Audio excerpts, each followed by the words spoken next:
Hello students, हम chemistry में alcohol, phenol और ईथर, फिनॉल की केमिकल प्रॉपर्टीज़ अब देखें। हमने फिनॉल की केमिकल प्रॉपर्टीज़ को पार्ट 1, पार्ट 2 एंड पार्ट 3 में रखा है। हमने पार्ट 1, पार्ट 2 को पढ़ लिया है। हम पार्ट 3 पढ़ने वाले हैं फिनॉल की केमिकल प्रॉपर्टीज़। लास्ट पार्ट में हमने पढ़ा था बेकेलाइट, जिसमें हमने फिनॉल और फॉर्मेल्डिहाइड के साथ अभिक्रिया कंप्लीट करके एक तिर्यकबद्ध स्ट्रक्चर बनाया था बेकेलाइट। आज हम पढ़ेंगे फिनॉल के केमिकल प्रॉपर्टीज़ में पार्ट 3, जिसे आप कंप्लीटली देखें। यदि आपको ये केमिकल प्रॉपर्टीज़ समझ में नहीं आ पा रहा है, आप पुराने वीडियो को देखें, इसके बाद ये इजीली से आप समझ पाएंगे। चलिए, केमिकल प्रॉपर्टीज़ में पहला नंबर हम आज पढ़ेंगे सल्फोनीकरण। देखें, पहला नंबर सल्फोनीकरण। सल्फोनीकरण मीन्स होता है सल्फ्यूरिक अम्ल के साथ अभिक्रिया। इसे हम इंग्लिश में सल्फोनेशन बोलते हैं। सल्फोनेशन, सल्फोनीकरण। क्या करेंगे हम इसमें? हम पढ़ रहे हैं फिनॉल। तो ये देखें, फिनॉल का स्ट्रक्चर जिसे हम बेंजेनॉल कहते हैं, मोनोहाइड्रोक्सी बेंजीन कहते हैं, ये फिनॉल है या बेंजेनॉल है। इसको हम डाइल्यूट H2SO4, जरा यहाँ पर देखिएगा H2SO4 को किस तरीके से राइट करना है। H2SO4, तो ये देखें H2SO4, कौन सा H2SO4? डाइल्यूट, इसे हम डाइल्यूट लिख लेंगे। क्या होगा? H2SO4 जब फिनॉल के साथ रिएक्ट होगा, दो प्रकार का मिक्सचर कंपाउंड प्राप्त होगा, प्रोडक्ट प्राप्त होगा। कैसे लिखेंगे हम इसको? या तो ये आर्थो स्ट्रक्चर में बनेगा या तो ये पैरा स्ट्रक्चर में प्राप्त होगा। तो देखें, ये फिनॉल है और अगर यहाँ से H निकालते हैं आर्थो पोजीशन से, तो ये आर्थो और इसका OH, H2SO4 का OH, H2SO4 का OH निकल जाने से H2O के रूप में ये यहाँ पे हम लिखते हैं H2O। यहाँ पर बचा हुआ शेष भाग SO3H जोड़ देंगे, SO3H, SO3 को SO2, इसको बोलते हैं सल्फाइड, सल्फाइड। SO3 इसको बोलते हैं सल्फाइड। SO4 को हम सूत्र के रूप में लिखेंगे सल्फेट। यहाँ पर SO3H, SO3H को सूत्र के रूप में आप ध्यान रखिएगा सल्फोनिक एसिड, सल्फोनिक एसिड। फिर से SO3H को क्या कहेंगे हम? ये बार बार आएगा केमिकल प्रॉपर्टीज पर। SO3H को सल्फोनिक एसिड कहेंगे आप। चलिए, यहाँ पर देखें, आर्थो से जुड़ा हुआ है, एक और मिक्स्ड कंपाउंड प्राप्त होगा, मिश्रित पदार्थ प्राप्त होगा। OH ऊपर और पैरा पे लिखेंगे इस बार SO3H। तो ये दोनों प्रकार का मिश्रित पदार्थ प्राप्त होता है अलग अलग मात्रा के आधार पर। यहाँ हम इसका IUPAC नाम सीखते हैं। इसको क्या कहेंगे? देखें, इसको कहेंगे, इसको यदि हम मुख्य उत्पाद में लिखें यदि, तो ये आर्थो और इसे हम पैरा लिखेंगे। यदि हम नंबरिंग यहाँ से शुरू करते हैं, देखें पहला नंबर, इसको हम पहला नंबर यहाँ से लिखेंगे, तो ये आर्थो से जुड़ा हुआ है हाइड्रोक्सी, तो ये शॉर्ट फॉर्म में O लिखेंगे, आर्थो हाइड्रोक्सी। आर्थो लिखें, हाइड्रोक्सी। इस पूरे स्ट्रक्चर को बेंजीन कहेंगे, आर्थो हाइड्रोक्सी। फिर से सुनेंगे, आर्थो से जुड़ा हुआ है OH, इसे हम इस स्ट्रक्चर को बेंजीन लिखते हैं। SO3H को मैंने बताया अभी, ऊपर लिखा हुआ है, पढ़ें इसको सल्फोनिक एसिड। तो ये हुआ ortho hydroxy benzene sulphonic acid. और जो दूसरा पदार्थ या मिश्रित पदार्थ है वो है para hydroxy benzene sulphonic acid, para hydroxy benzene sulphonic acid या सल्फोनिक अम्ल। तो ये जब फिनॉल की क्रिया H2SO4 डाइल्यूट H2SO4 तनु H2SO4 से अभिकृत किया जाता है, तो एक मिश्रित पदार्थ प्राप्त होता है। उस मिश्रित पदार्थ का नाम देखिए यहाँ पर लिखा हुआ है ortho hydroxy benzene sulphonic acid और para hydroxy benzene sulphonic acid. और क्या निकला हुआ है यहाँ पर? H2O। नेक्स्ट केमिकल प्रॉपर्टीज में हम पढ़ेंगे बेंजीन डाइएजोनियम क्लोराइड। ये जो बेंजीन डाइएजोनियम क्लोराइड है वो नाइट्रस अम्ल और HCl के कंपोनेंट से बना हुआ है बेंजीन डाइएजोनियम क्लोराइड। यहाँ पर हम बेंजीन डाइएजोनियम क्लोराइड लेकर देखें उस स्ट्रक्चर को फिनॉल के साथ अभिक्रिया कराएंगे। लिख देते हैं यहाँ पर शॉर्ट फॉर्म में बेंजीन डाइएजोनियम क्लोराइड, B से बेंजीन, D से डाइएजोनियम, C से क्लोराइड। तो चलिए स्ट्रक्चर बनाते हैं। ये है बेंजीन, यहाँ पर आप अल्टरनेट बॉन्ड लगा देंगे, N डबल बॉन्ड NCl, यही है। इसको आप पढ़ेंगे क्या? इसको आप पढ़ेंगे बेंजीन डाइएजोनियम क्लोराइड। इस बेंजीन डाइएजोनियम क्लोराइड की क्रिया किससे कराएंगे? हम कराएंगे क्रिया फिनॉल से। क्यों कराएंगे? क्योंकि हम केमिकल प्रॉपर्टीज, रासायनिक गुण पढ़ रहे हैं। किसका? फिनॉल का। देखिए ऊपर लिखा हुआ है फिनॉल के रासायनिक गुण। यहाँ से जोड़ देंगे OH। आप चाहें तो इसके अंदर रिंग भी लिख सकते हैं, बना सकते हैं। ये देखें, या तो आप बॉन्ड बना सकते हैं। यहाँ कार्बन से जुड़ा हुआ है H और ये अभिक्रिया होगी क्षार की उपस्थिति में। ये देखिए क्षार, सोडियम हाइड्रोक्साइड क्षार। तो इसको हम क्या करेंगे? यहाँ से Cl और यहाँ से H निकल जाएगा। इसको हम नीचे लिख देंगे हाइड्रोजन क्लोराइड को और इसको जोड़ देंगे और जोड़ने के बाद देखते हैं कि कौन सा पदार्थ बनता है। चलिए देखें, हम N लिखा है यहाँ पर, N के साथ डबल बॉन्ड जिसे हम एजो कहते हैं, ये डबल बॉन्ड लगाएंगे यहाँ पर भी और यहाँ पर।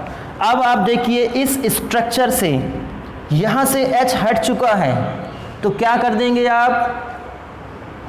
N का जो बॉन्ड बचा हुआ है उसके साथ C के साथ जोड़ देंगे, जो दूसरा रिंग बना हुआ है उसके कार्बन के साथ जोड़ देंगे और ये बना देंगे बॉन्ड के साथ, इधर जोड़ देंगे OH। तो इस प्रकार एक न्यू क्रिएटेड प्रोडक्ट यहाँ पर प्राप्त हो रहा है, एक न्यू पदार्थ, नया पदार्थ प्राप्त हो रहा है। ये देखें इसका क्या नाम है? इसे हम पैरा कहेंगे। तो ये है पैरा हाइड्रोक्सी डाइएजो बेंजीन। तो ये जो पदार्थ प्राप्त हुआ है इस अभिक्रिया को, चलिए पहले इसका नाम लिख लेते हैं फिर बताते हैं इस अभिक्रिया को और किस नाम से जाना जाता है। पैरा हाइड्रोक्सी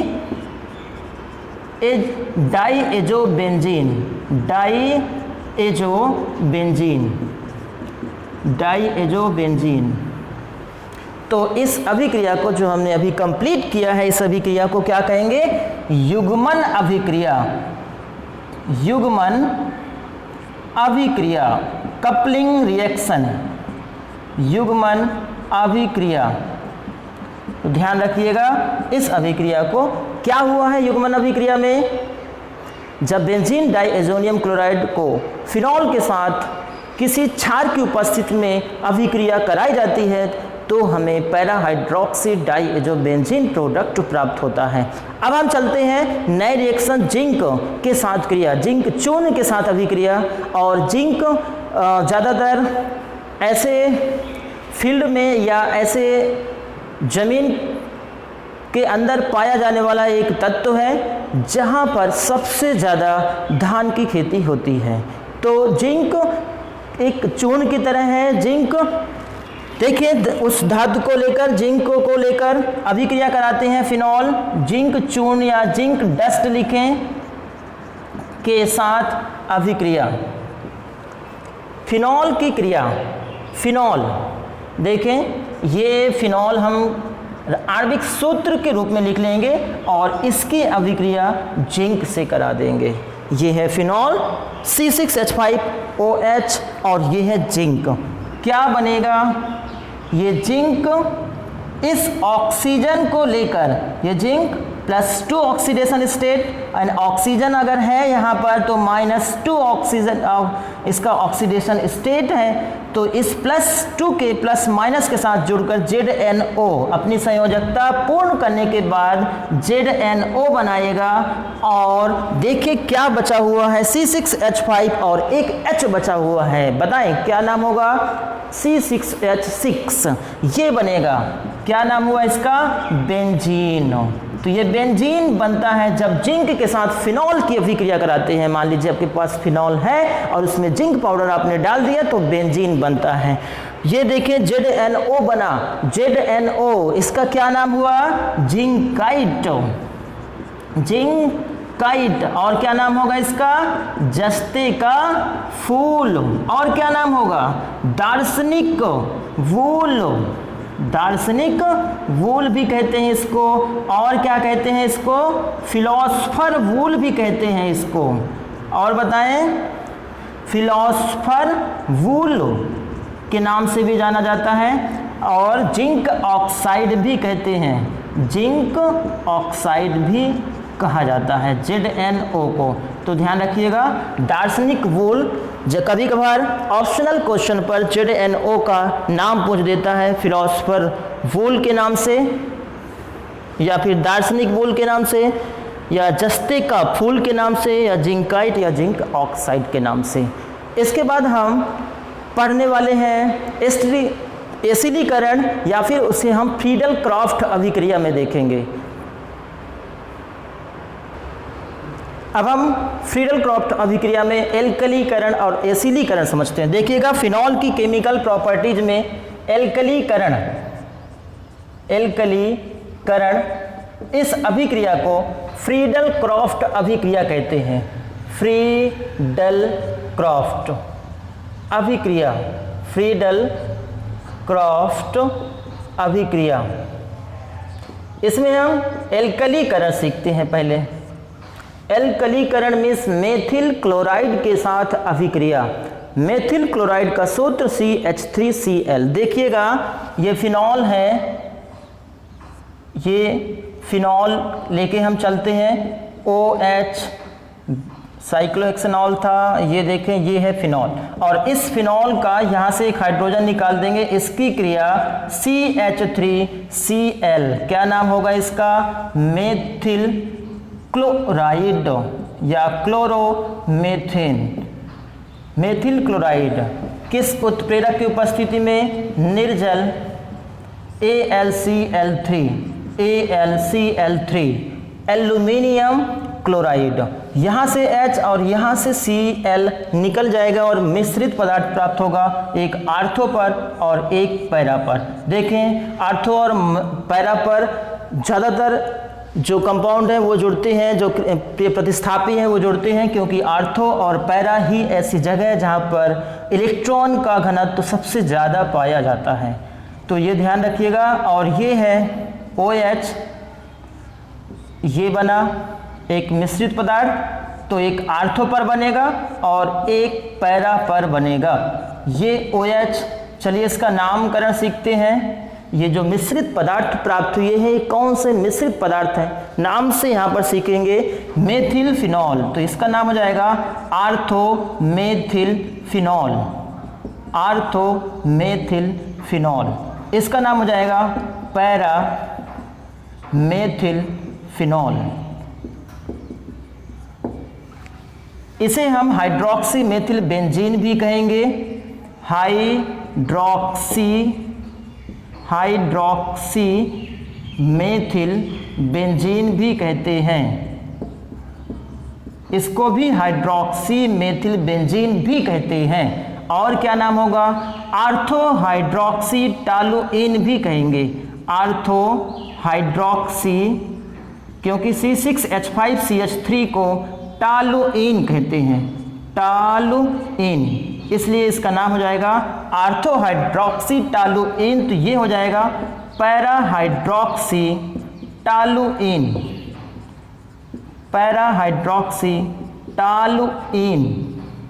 और क्या नाम हो सकता है, इसे हम आर्थो क्रिसॉल कहते हैं, आर्थो क्रिसॉल, क्रिसॉल इसे हम पैराक्रिसॉल कहेंगे, पैराक्रिसॉल। तो ध्यान रखिएगा इसका नाम है ये। अगर हम एसिलीकरण सीखते हैं तब क्या करेंगे हम फ्रीडल क्रॉफ्ट अभिक्रिया में? एसिलीकरण,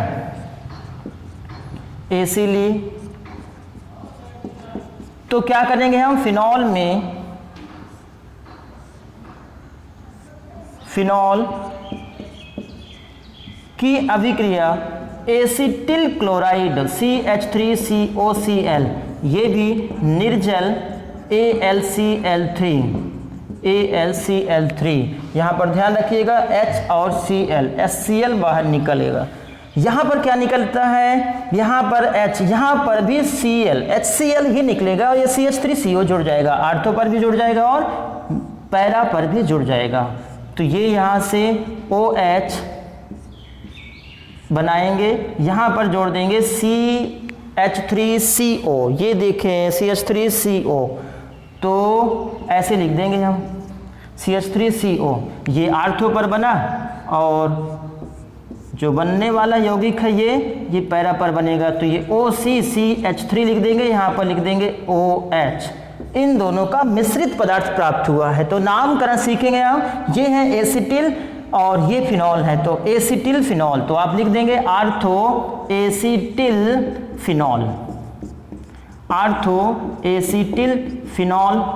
तब इसका क्या नाम हो जाएगा? इसका नाम हो जाएगा पैरा एसिटिल फिनॉल। तो यही नाम है इसके, आर्थो एसिटिल फिनॉल। और दूसरा है पैरा एसिटिल फिनॉल। हमने क्या पढ़ा है? हमने पढ़ा है फ्रीडल क्रॉफ्ट एल्काइलेशन या एसाइलेशन। फ्रीडल क्रॉफ्ट में एल्कलीकरण पढ़ा, एसिलीकरण पढ़ा। क्या कर रहे हैं हम? एल्कलीकरण में मेथिल क्लोराइड लेकर अभिक्रिया कराते हैं फिनॉल की, और एसाइलीकरण या एसिलीकरण में हम क्या कर रहे हैं? यहाँ पर हम इसको देखें, एथेनॉइल क्लोराइड या फिर एसिटिल क्लोराइड के साथ फिनॉल की अभिक्रिया कराते हैं और हमको यहाँ पर आर्थो एसिटिल फिनॉल या पैरा एसिटिल फिनॉल प्राप्त होता है। अब हम नेक्स्ट अभिक्रिया पढ़ेंगे अपचयन। चलें हम अपचयन सीखते हैं, फिनॉल का रिडक्शन, अपचयन, अपचयन, इसे हम रिडक्शन कहेंगे, जहां पर हाइड्रोजन कार्बनिक पदार्थ से जुड़ जाएगा। किसके साथ हम अपचयन सीखेंगे? फिनॉल। इस बार हम फिनॉल को कुछ इस तरीके से लिखेंगे, देखें CH, इसको भी आप लिखें ऐसे CH, ये आपका फिनॉल बनाना सीखते हैं। तो ये डबल बॉन्ड यहाँ पर, तो ये है फिनॉल। और इस फिनॉल देखें CH, ये सब बैलेंस चेक कर लेंगे आप, 2 3 4 सब, तो ये है फिनॉल। और इस फिनॉल का अपचयन करते हैं। अपचयन मीन्स यहाँ पर हाइड्रोजन जोड़ेंगे, किस उत्प्रेरक की उपस्थिति में? निकिल उत्प्रेरक की उपस्थिति में। तो क्या होगा? ये हाइड्रोजन यहाँ जुड़ जाएगा। ऐसे ही आप दूसरा हाइड्रोजन ले लेंगे, ये भी जुड़ जाएगा यहाँ पर। तीसरा हाइड्रोजन ले लेंगे, इसको जोड़ देंगे यहाँ पर और इसको जोड़ देंगे यहाँ पर। ये कार्बन के साथ जुड़ेगा। एक चौथा हाइड्रोजन ले लेंगे यहाँ पर और 2 हाइड्रोजन और ले लेंगे। टोटल आप 6 एटम हाइड्रोजन का लेकर इनके साथ जोड़ देंगे। इसको जोड़ देंगे इसके साथ और इसको जोड़ देंगे यहाँ पर। ये आप इधर जोड़ देंगे इस कार्बन से।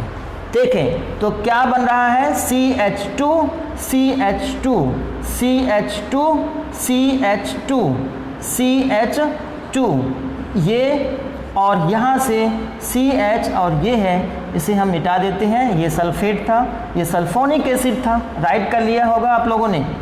ये सल्फाइड था, ये OH है और ये देखें ये एक स्ट्रक्चर बन जाएगा। कार्बन की संयोजकता, कार्बन की वैलेंसी कंप्लीट हो चुकी है, हम डबल बॉन्ड नहीं लगाएंगे। इसका नाम है साइक्लोहेक्सेन। साइक्लोहेक्सेन, एन ई हटाकर OH जुड़ा हुआ है, इसलिए इसको हम साइक्लोहेक्सेनॉल लिखेंगे। तो क्या हुआ ऑप्शन में? ऑप्शन में आपने देखा phenol react with hydrogen atom in the presence of निकल and the form of product cyclohexanol. चलिए अगली अभिक्रिया हम कोल्बे की अभिक्रिया पढ़ेंगे, इसको राइट कर लेंगे। कोल्बे की अभिक्रिया, कोल्बे की अभिक्रिया में क्या होगा, हम सोडियम लवण लेते हैं, सोडियम लवण लेंगे हम किसका, सोडियम फिनॉक्साइड का, और इसकी अभिक्रिया हम CO2 के साथ कराते हैं। तो क्या बनेगा, देखें हम किस प्रकार का कंपाउंड बनेगा, कोल्बे सिमिट अभिक्रिया। यहाँ पर लिख रहा हूँ कोल्बे सिमिट अभिक्रिया, कोल्बे सिमिट अभिक्रिया पढ़ेंगे। देखिएगा फिनॉल का लवण है सोडियम फिनॉक्साइड, इसको हम सोडियम फिनॉक्साइड कहते हैं। ये देखें सोडियम फिनॉक्साइड, इसकी अभिक्रिया CO2 या हम COO करके लिख लें। कोल्बे सिमिट क्या है इसे आप समझें। ये COO यहाँ पर जुड़ जाएगा, देखें सोडियम, ये यहाँ COO जुड़ जाएगा, और O ये जो Na है ये COO के साथ जुड़ जाएगा, और ये बन जाएगा H। ये H कहाँ से मिला, जब ये COO इस कार्बन के साथ जुड़ता है तो यहाँ पर उपस्थित हाइड्रोजन जाकर इस O के साथ जुड़ जाएगा, क्या बनाएगा, ये बनाएगा सोडियम सैलिसिलेट, सोडियम सैलिसिलेट ये बना, और इसकी अभिक्रिया HCl के साथ करा देंगे तो ये Na और ये Cl ये निकल जाएगा। ये अम्ल के साथ या अम्ल की उपस्थित में अभिक्रिया करा देंगे तो देखें एक पदार्थ प्राप्त होगा, उस पदार्थ को हम क्या कहेंगे, ये OH है और ये COO और इसका H ये जुड़ जाएगा, और यहाँ पर आप रिंग बना देंगे, सैलिसिलिक एसिड है वो। देखिए पहले इसका नाम लिख देते हैं हम, तो ये है कोल्बे सिमिट, ये सोडियम सैलिसिलेट लिखेंगे हम, सैलिसिलेट इस प्रोडक्ट का नाम सोडियम सैलिसिलेट, और ये हो जाएगा सैलिसिलिक, सैलिसिलिक अम्ल, सैलिसिलिक अम्ल। तो आपने देखा कि कोल्बे सिमिट अभिक्रिया में सोडियम फिनॉक्साइड लवण की अभिक्रिया CO2 के साथ करने पर सोडियम सैलिसिलेट प्राप्त होता है, और इसकी पुनः HCl के साथ अम्ल के माध्यम में उपस्थित में देखें HCl के साथ अभिक्रिया कराने पर ये NaCl बाहर निकल जाएगा, HCl नहीं निकलेगा, NaCl बाहर निकल जाएगा, और ये बन जाएगा ऑर्थोहाइड्रोक्सी बेंजोइक एसिड C6H5COOH को, C6H5COOH को बेंजोइक एसिड बोलते हैं। तो सैलिसिलिक अम्ल को ऑर्थोहाइड्रोक्सी बेंजोइक एसिड भी लिखते हैं। इस प्रकार ये कोल्बे सिमिट के द्वारा प्राप्त प्रोडक्ट सैलिसिलिक एसिड है। अब हम फिनॉल की केमिकल प्रॉपर्टीज में यहाँ पर हम गाटरमान एल्डिहाइड संश्लेषण पढ़ेंगे। गाटरमान एल्डिहाइड संश्लेषण पढ़ते हैं। देखें इसमें एल्डिहाइड संश्लेषण क्या करते हैं, गाटरमान एल्डिहाइड संश्लेषण।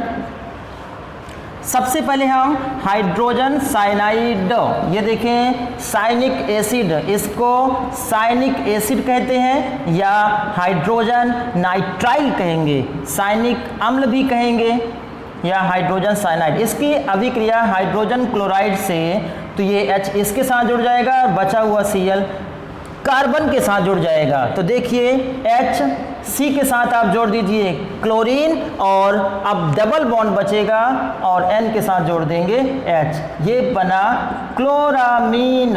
इसकी अभिक्रिया फिनॉल से कराएंगे, फिनॉल से।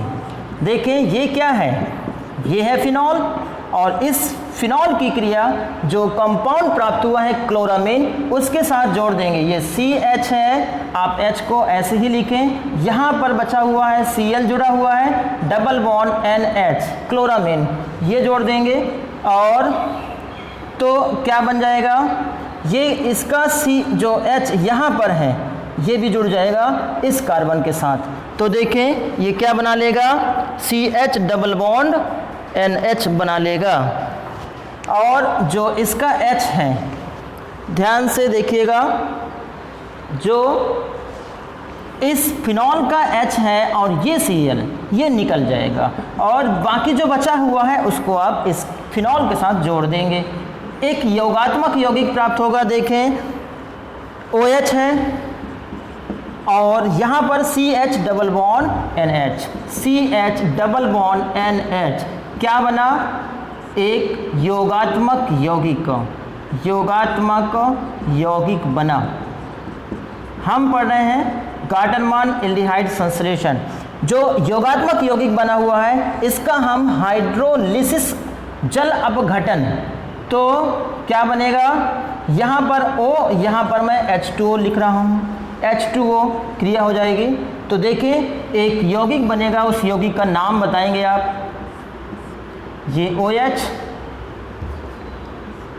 यहाँ पर OH, यहाँ पर जुड़ा हुआ है CHO। तो गार्डनमान एल्डिहाइड संश्लेषण में कौन सा प्रोडक्ट प्राप्त होता है, इसका क्या नाम है, चले सीखते हैं। इसको हम बेंजेनल बोलेंगे, इतने को हम बेंजेनल बोलेंगे, या इसको हम बेंजेनॉल बोलेंगे, फिनॉल को हम बेंजेनॉल, लेकिन यहाँ पर इसका नाम हो जाएगा ऑर्थोहाइड्रोक्सी बेंजेनल। इसको हम सैलिसिल्डिहाइड कहते हैं।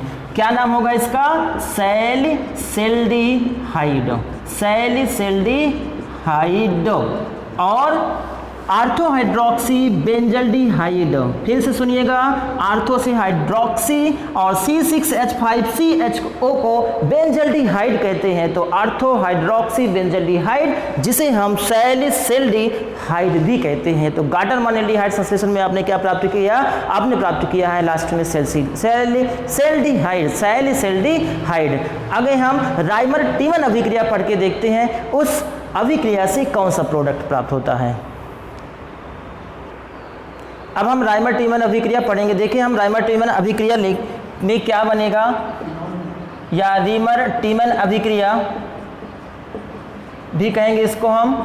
फिनॉल की अभिक्रिया की केमिकल प्रॉपर्टीज में, फिनॉल की केमिकल प्रॉपर्टीज में रीमर टीमन अभिक्रिया पढ़ते हैं। तो इसको हम देखें, समझें, ये फिनॉल है, फिनॉल की क्रिया क्लोरोफॉर्म से कराएंगे, CHCl3 क्लोरोफॉर्म, ट्राई क्लोरोमेथेन भी लिखेंगे इसको हम। अगर आयोडीन जोड़ देंगे तो आयोडोफॉर्म होगा, अगर ब्रोमीन जोड़ देंगे तो ब्रोमोफॉर्म होगा, अगर क्लोरीन जोड़ देंगे तो वो क्लोरोफॉर्म होगा। तो यहाँ पर देखें, या अगर यहाँ पे क्लोरीन ही जुड़ा हुआ है, इसे हम क्लोरोफॉर्म कहेंगे।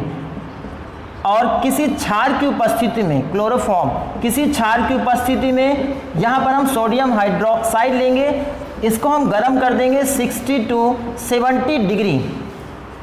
तो क्या होगा, देखें इन तीनों को जोड़कर देखते हैं। 3 क्लोरीन है, यहाँ से हम 3 सोडियम और हाइड्रोक्साइड के मॉलिक्यूल लेकर 3 सोडियम क्लोरीन ये निकाल देंगे, तो निकलेगा यहाँ पर 3NaCl, सोडियम क्लोराइड। और क्या निकलेगा, देखिएगा एक हाइड्रोजन है, यहाँ पर 3 हाइड्रोजन है, टोटल 4 हाइड्रोजन। यहाँ पर CH बचा हुआ है, इसके साथ जोड़ देंगे। देखें ये OH, यहाँ पर जोड़ देंगे फिनॉल, और एक हाइड्रोजन हटाकर CHO। फिर से देखिएगा, ये तो मैंने जो लिखा है वो आपको बताया। अभिकारक क्या क्या यूज करना है, अभिकारक हमने यूज किया यहाँ पर फिनॉल, क्लोरोफॉर्म और sodium hydroxide, phenol, chloroform, sodium hydroxide. तो देखिए NaCl को निकाल दिया, 3NaCl, CHO, एक ऑक्सीजन ले लीजिए, जोड़ दीजिएगा आप आर्थो पर, CHO। यहाँ का जो हाइड्रोजन होगा उस कार्बन के साथ जुड़ा हुआ वो हाइड्रोजन निकलेगा, उसको आप काउंट कर लीजिए। इस हाइड्रोजन के साथ ये 3 हाइड्रोजन है, उस हाइड्रोजन को काउंट करने के बाद आपके पास 4 हाइड्रोजन, और देखिए एक ऑक्सीजन वहां पर जुड़ चुका है, बचा हुआ है 2 ऑक्सीजन, तो बचेगा 2H2O, 2 ऑक्सीजन 4 हाइड्रोजन। तो इस प्रकार एक मुख्य उत्पाद प्राप्त होता है और H2O मॉलिक्यूल्स के जो अणु होंगे वो 2 मॉलिक्यूल्स और सोडियम क्लोराइड के 3 मॉलिक्यूल्स। इसको हम नामकरण में सीखते हैं, ये है आर्थो हाइड्रोक्सी बेंजेनल, या इसको हम क्या कहते हैं, ये बेंजेनल नहीं बल्कि हाँ इसको हम कहेंगे सैलिसिल्डिहाइड, बेंजेनल भी कहेंगे हम या फिर सैलिसिल्डिहाइड भी कहेंगे, इसको आर्थो हाइड्रोक्सी बेंजल्डिहाइड कहेंगे इसको। देखें क्या क्या नाम, आर्थो हाइड्रोक्सी बेंजल्डिहाइड, इसी को बेंजेनल, बेंजल्डिहाइड को बेंजेनल भी लिखते हैं, तो लिख देंगे हम आर्थो हाइड्रोक्सी बेंजेनल भी कहते हैं, और इसी को हम सैलिसिल्डिहाइड भी कहेंगे।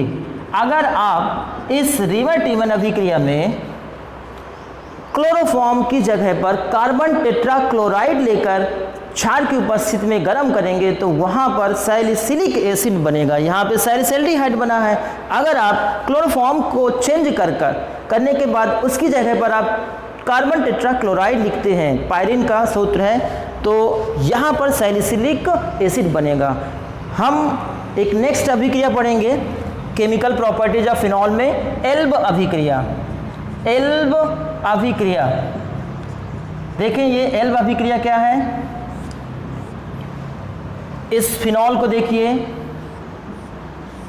ये फिनॉल है और फिनॉल का ऑक्सीकरण होगा, ऑक्सीकरण मीन्स ऑक्सीजन के साथ जुड़ना, ऑक्सीकरण। ये फिनॉल है, एक ही मॉलिक्यूल लेंगे हम, एक ही ऑक्सीजन लेते हैं हम, एक उत्प्रेरक है, ध्यान रखिएगा K2S2O8, K2S2O8, पोटेशियम पर ऑक्सोसल्फेट, इसका नाम हो जाएगा पोटेशियम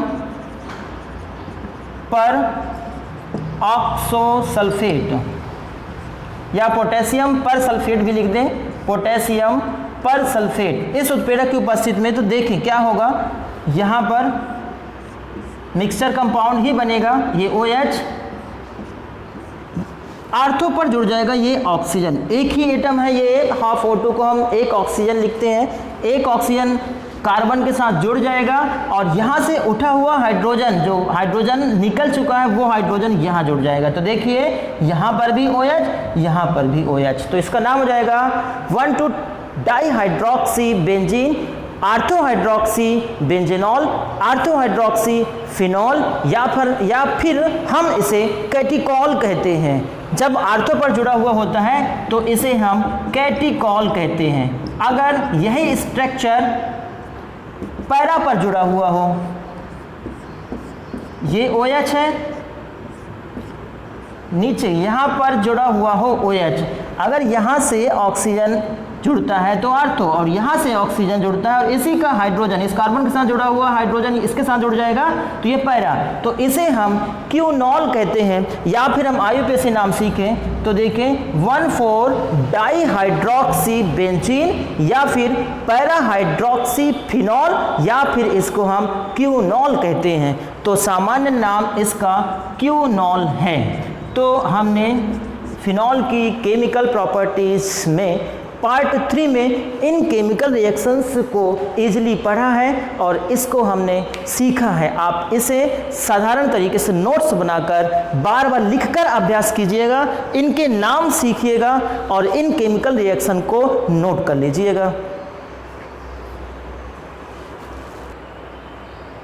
हमने फिनॉल बनाने की विधि और फिनॉल की केमिकल प्रॉपर्टीज इस पार्ट 3 से कंप्लीट कर लिया है। अब हम नेक्स्ट वीडियो पर ईथर बनाने की विधि और उसके बाद ईथर की केमिकल प्रॉपर्टीज सीखेंगे। इस प्रकार के जो वीडियोस आ रहे हैं, अपडेट हो रहे हैं, ऐसे लेटेस्ट वीडियो पाने के लिए हमारे चैनल को आप सब्सक्राइब करें और जो बगल की बेल आइकॉन है उसे आप क्लिक कर देंगे।